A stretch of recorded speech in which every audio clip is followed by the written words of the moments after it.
इस वीडियो के अंदर हम लोग डिस्कस करने वाले हैं एफएनओ की आईटीआर फाइलिंग के बारे में फॉर असेसमेंट ईयर 26-27। जी हाँ, अब एफएनओ की जो रिपोर्टिंग होती है आईटीआर 3 के अंदर चेंजेस हो चुकी है। तो क्या क्या मेजर चेंजेस हो चुके हैं, टर्नओवर की कैलकुलेशन कैसे होगी, कैसे आपको रिपोर्टिंग करनी है, अगर लॉस भी हुआ है तो उसमें भी टैक्स का एडवांटेज मिलता है, आप कैरी फॉरवर्ड कर सकते हो, सेट ऑफ कर सकते हो। तो पूरा डिटेल के अंदर वीडियो होगा स्टेप बाय स्टेप, तो प्लीज पूरा वीडियो जरूर देखिएगा। वीडियो को स्टार्ट करने से पहले बताना चाहूंगा, अगर प्रोफेशनल एक्सपर्ट से आईटीआर फाइल कराना चाहते हैं, लिंक के अंदर डिस्क्रिप्शन बॉक्स, और इवन अगर आप डिटेल के अंदर सीखना भी यहाँ पे चाहते हैं तो you can join our master class. तो सबसे पहले तो बात करते हैं कि एफएनओ की टर्नओवर की कैलकुलेशन यहाँ पे कैसे होती है, क्योंकि टर्नओवर के अंदर सिंपल सी लिमिट है, अगर 10 करोड़ को क्रॉस करता है फिर आपको एक सीए हायर करना पड़ेगा टैक्स ऑडिट के लिए।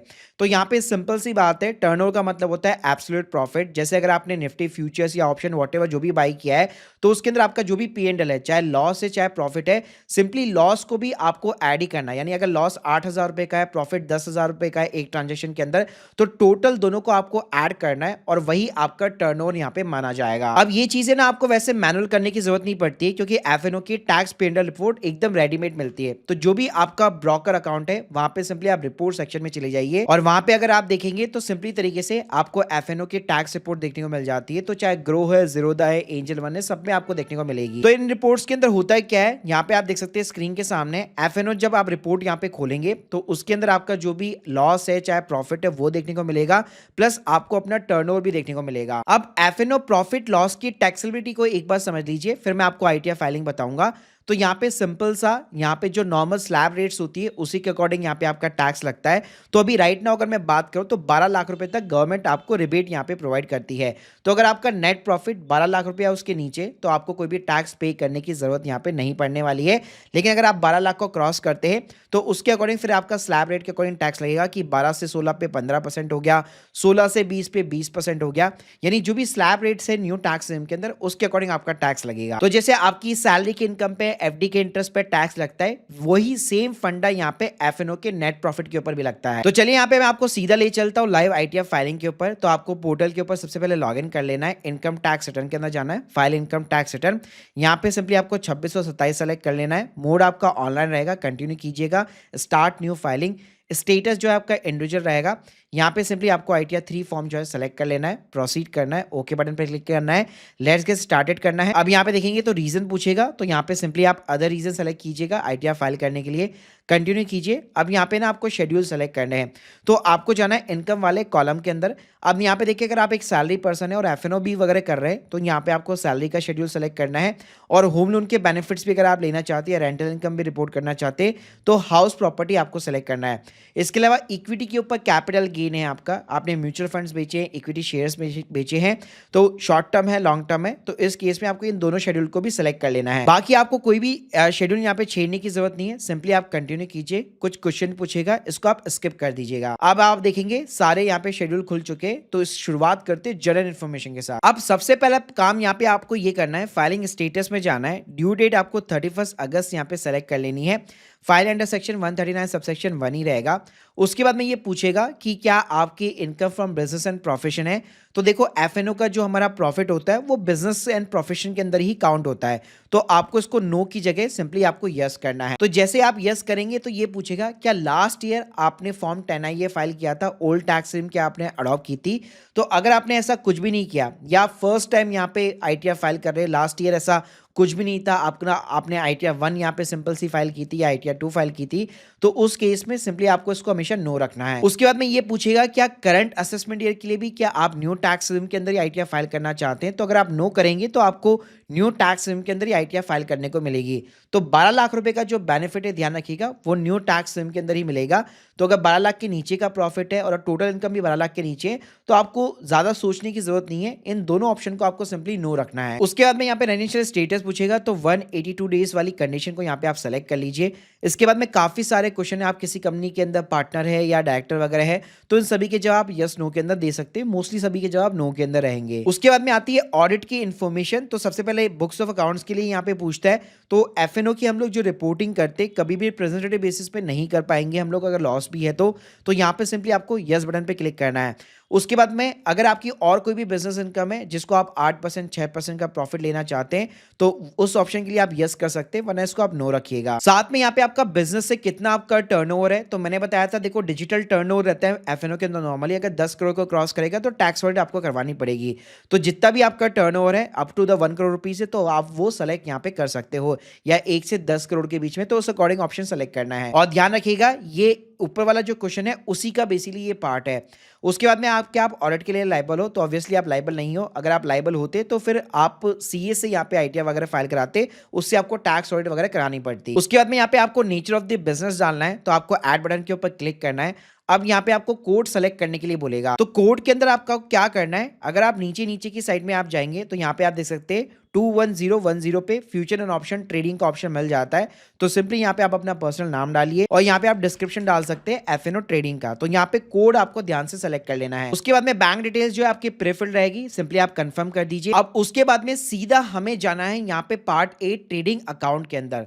तो यहाँ पे इस साल एक बहुत बड़ा चेंजेस हुआ है ट्रेडिंग अकाउंट के अंदर। गवर्नमेंट ने यहाँ पे क्या किया है, पहले सिर्फ यहाँ पे आपको अलग से इंट्राडे के कॉलम दिए गए थे, लेकिन बहुत सारे यहाँ पे प्रोफेशनल्स, यहाँ पे जो सैलरी पर्सन है, आप एफएनओ की ट्रेडिंग भी करते हैं, तो यहाँ पे आप देख सकते हैं इन्होंने नया कॉलम इंट्रोड्यूस कर दिया गया है, turnover from the future and option, और साथ में उससे जो भी इनकम या आपका जो भी लॉस हुआ है, तो आपको टर्नओवर वगैरह कैलकुलेट करने की जरूरत नहीं है। हाँ, ऐसा कोई ब्रोकर है जो आपको ऐसी रिपोर्ट प्रोवाइड नहीं करता, तो वहां पे आप खुद कैलकुलेट कर सकते हो एब्सोल्यूट वैल्यू लेकर। तो जो भी आपका टर्नओवर है वो आप सिंपली यहाँ पे सीधा पुट कर सकते हो। और यहाँ पे टर्नओवर के साथ में जो भी आपका प्रॉफिट एंड लॉस है, तो लॉस है तो आपने माइनस का साइन लगा के अपना लॉस बुक कर देना है, अगर प्रॉफिट है तो सिंपली यहाँ पे आप अपना प्रॉफिट बुक कर सकते हो। इसके अलावा एफएनओ के अंदर ना कई सारे चार्जेस जो है क्लेमेबल एक्सपेंसेस होते हैं, जैसे अगर डायरेक्ट ट्रेडिंग चार्जेस की बात करूं तो ब्रोकरेज, एसटी, जीएसटी वगैरह, आपकी स्टैम्प ड्यूटी, सेबी का टर्नओवर चार्जेस वगैरह, नॉर्मली आपकी एफएनओ की रिपोर्ट के अंदर जो नेट प्रॉफिट होता है उसी के अंदर वो सब कुछ माइनस होता है। लेकिन कुछ चीजें होती है जो आपको अलग से आप यहाँ पे डाल सकते हो, जैसे आप एक प्रोफेशनल ट्रेडर हो और प्रॉपर एक कंपनी की तरह उसको अगर आप रन करते हो, तो आपके इंटरनेट का बिल हो गया, मोबाइल टेलीफोन का बिल हो गया, कोई आपने ट्रेडिंग व्यू का सॉफ्टवेयर ले रखा है, प्रीमियम ले रखा है, किसी कोर्स के अंदर अगर आपने एनरोल कर रखा है, किसी से अगर आप एडवाइजरी वगैरह लेते हो, तो ये सारी चीजें ना आप एज ए बिजनेस एक्सपेंसेस यहाँ पे क्लेम कर सकते हो एफएनओ के अंदर। लेकिन यहाँ पे ध्यान रखिएगा ये वही लोग क्लेम कर सकेंगे, मतलब पर्सनल इसमें आपको नहीं डालना है, केवल एफएनओ से रिलेटेड जो भी आप जो चार्जेस जो उसके ऊपर आपके बियर होते केवल वही आपको यहाँ पे डालने हैं। तो उस केस में अगर आप ऊपर की साइड में जाओगे, यहाँ पे आपको डायरेक्ट एक्सपेंसेस का एक कॉलम मिलेगा सिंपली तरीके से। तो यहाँ पे आप nature of the direct expenses के अंदर किस टाइप का आपका एक्सपेंस है वो 1 बाय 1 करके यहाँ पे आप मल्टीपल एक्सपेंसेस को ऐड करवा सकते हो। तो जैसे आपने ट्रेडिंग अकाउंट के अंदर रिपोर्टिंग कर दी, उसके बाद में सिंपली आपको पेंडल अकाउंट के अंदर जाना है। यहाँ पे आप देख सकते हो अगर आपका लॉस होगा या प्रॉफिट होगा वो सिंपली यहाँ पे आपको देखने को यहाँ पे मिल जाता है। फिर उसके बाद में आपको बैलेंस शीट वाले कॉलम के अंदर यहाँ पे जाना है। यहाँ पे आपको सोर्स ऑफ फंड और एप्लीकेशन ऑफ द फंड्स मिलेंगे। तो ऑब्वियसली बात है अगर आप एफएनओ की रिपोर्टिंग कर रहे हैं तो आपने कैपिटल वगैरह लगाई होगी।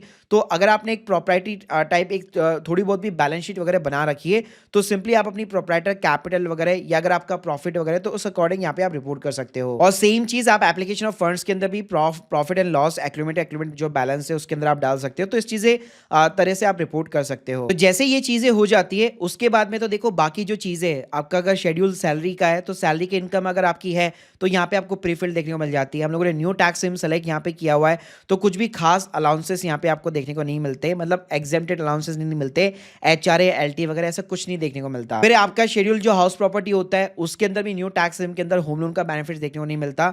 लेकिन हाँ, अगर आपकी लेट आउट प्रॉपर्टी है तो सिंपली तरीके से आप अपना रेंट वगैरह यहाँ पे प्रॉपर तरीके से रिपोर्ट कर सकते हो, जो मैंने अपने अलग वीडियो के अंदर भी डिस्कस वगैरह किया हुआ है। प्लस उसका जो होम लोन का भी बेनिफिट है, इंटरेस्ट जो है वो भी यहाँ पे आप प्रॉपर तरीके से रिपोर्ट वगैरह लेके यहाँ पे आप इंटरेस्ट क्लेम कर सकते हो। इसके बाद में फिर यहाँ पे ना आपको कैपिटल गेन के भी शेड्यूल मिल जाएंगे। तो आपका जो भी शॉर्ट टर्म है, लॉन्ग टर्म है, जिसपे मैं अलग से ऑलरेडी वीडियो बना चुका हूँ, वो आप चेकआउट कर सकते हो। सिंपली शेड्यूल सीजी मायोलेंसी अगर आप सर्च करोगे आपको मिल जाएगा। तो उसके अंदर मैंने डिटेल के अंदर यहाँ पे बात कर रखी है। इसके अलावा जो अदर सोर्सेज भी है उसके अंदर भी आपका बैंक का इंटरेस्ट, डिविडेंड की इनकम, ये सब कुछ आपको प्रीफिल्ड देखने को मिलता है। अब मेन यहाँ पे आता है हमारे एफएनओ का जो लॉसेस होता है वो कैरी फॉरवर्ड कैसे होता है, वो सेट ऑफ कैसे होता है, उसके नियम क्या है। तो उसके लिए ना सिंपली यहाँ पे आपको 3 शेड्यूल मिलेंगे, CYLA, BFLA और CFL करके। आपको इसके अंदर कोई भी डेटा एंट्री नहीं करनी है, आपको सिंपली इसको रिव्यू करके कंफर्म करना है। तो यहाँ पे सबसे पहले CFLA शेड्यूल के अंदर क्या होता है कि आपके जितना भी अगर आपका FNO का लॉस है जो बिजनेस लॉस की तरह यहाँ पे काउंट होता है, तो आपकी जितनी भी अदर इनकम होगी एक्सेप्ट द सैलरी इनकम, उसके अगेंस्ट में ये सेट ऑफ हो जाएगा। तो यहाँ पे आप देख सकते हो जैसे मेरा 232,451 का अदर इनकम है और मैंने 4.79 लाख रुपीस का लॉस डाला हुआ था। तो यहाँ पे आप देख सकते हो ये पहले पूरा का पूरा यहाँ पे सेट ऑफ हो जाएगा और बाकी बचा हुआ मेरा जो लॉस है वो रिमेनिंग यहाँ पे कैरी फॉरवर्ड होगा। अगर आपको कैरी फॉरवर्ड देखना है तो सीधा शेड्यूल CFL के अंदर आना है और यहाँ पे अगर आप नीचे की साइड में आप जाएंगे तो total losses carry forward for the future years. तो यहाँ पे आप देख सकते हैं जितना भी आपका लॉस बचा हुआ होगा वो यहाँ पे फ्यूचर के लिए आपका कैरी फॉरवर्ड हो जाएगा। लेकिन इसका यहाँ पे ध्यान रखिएगा ITR ना आपको टाइम के ऊपर फाइल करनी पड़ेगी तभी उसको आप कैरी फॉरवर्ड कर सकते हो। तो सेट ऑफ का सिंपल सा नियम है, आपका जितना भी FNO का लॉस होगा वो करंट ईयर की सारी इनकम के साथ में सेट ऑफ हो जाएगा एक्सेप्ट द सैलरी, और फ्यूचर के अंदर जो भी आप कैरी फॉरवर्ड भी करोगे उसको भी आप फ्यूचर के प्रॉफिट्स के साथ में सेट ऑफ कर सकते हो। लेकिन ऐसा नहीं है कि यहाँ पे आप लाइफ टाइम के लिए यहाँ पे उसको कैरी फॉरवर्ड कर पाओगे, केवल आप 8 साल तक के लिए ही यहाँ पे उसको FNO का जो लॉस होता है उसको आप कैरी फॉरवर्ड कर सकते हो। यानी 8 सालों के अंदर अगर आपका कोई भी प्रॉफिट बनता है या कोई भी इनकम है तो उसके अगेंस्ट में, बिजनेस इनकम के अगेंस्ट में आपका सेट ऑफ हो जाएगा। इसके बाद में यहाँ पे चैप्टर 6 से मिलेगा ATC वगैरह की डिडक्शन, ये आपको नॉर्मली न्यू टैक्स में देखने को नहीं मिलती है। उसके बाद में नीचे की साइड में अगर आप जाएंगे तो पार्ट बी आपको TTI देखने को मिल जाता है, तो जो भी आपने इनकम रिपोर्ट की है वो आपको यहाँ पे देखने को मिल जाएगी। साथ में जो पार्ट बी TI करके है उसके अंदर आप लास्ट कॉलम में भी जाएंगे तो CFL शेड्यूल के अंदर जितना आपका लॉस कैरी फॉरवर्ड हो रहा होगा वो भी आपको यहाँ पे देखने को मिल जाएगा। इसके अलावा टैक्स पेड कॉलम के अंदर TDS के अगेंस्ट में अगर आपका टैक्स TDS कटा हुआ है तो TDS 1 में दिख जाएगा। बाकी अगर आपका किसी और अदर इनकम के अगेंस्ट में कटा हुआ है तो उसकी एंट्री TDS 2 में देखने को मिल जाती है। तो यहाँ पे ना बाकायदा आपको एक एक एंट्रीज को proper head of the income में यहाँ पे सेलेक्ट करना है जहाँ पे भी आपने रिपोर्ट किया हुआ है। और अगर आपका सब कुछ करेक्ट है तो पार्ट बी जो TTI है वहां पे आपने जितना भी इनकम डाला है उसके अगेंस्ट में जो भी आपका टैक्स बन रहा होगा वो आपको देखने को मिल जाता है। और प्लस अगर आपका टैक्स ज्यादा पे हो रखा है और अगर आपका रिफंड बन रहा है तो वो आपको देखने को मिल जाएगा। बस उसके बाद में सिंपली आप प्रोसीड टू वेरिफिकेशन कीजिए और यहाँ पे सिंपली आप अपना प्लेस डालिए, प्रोसीड टू वैलिडेशन कराइए। तो अगर वैलिडेशन आपका सिंपली सक्सेसफुल है तो लास्ट में आप एक OTP डाल के अपनी ITR 3 को यहाँ पे आप सबमिट करा सकते हो। तो गाइस अब आप लोगों को समझ में आ गया होगा FNO का पूरा फंडा। बाकी अगर आप प्रोफेशनल एक्सपर्ट की हेल्प से ITR फाइलिंग कराना चाहते हैं बहुत ही अफोर्डेबल कॉस्ट के ऊपर, link in the description box. और अगर आप डिटेल के अंदर step by step tax planning के साथ में चीजों को एडवांस लेवल पे सीखना चाहते हो तो you can join our master class also. Thank you guys, thank you very much.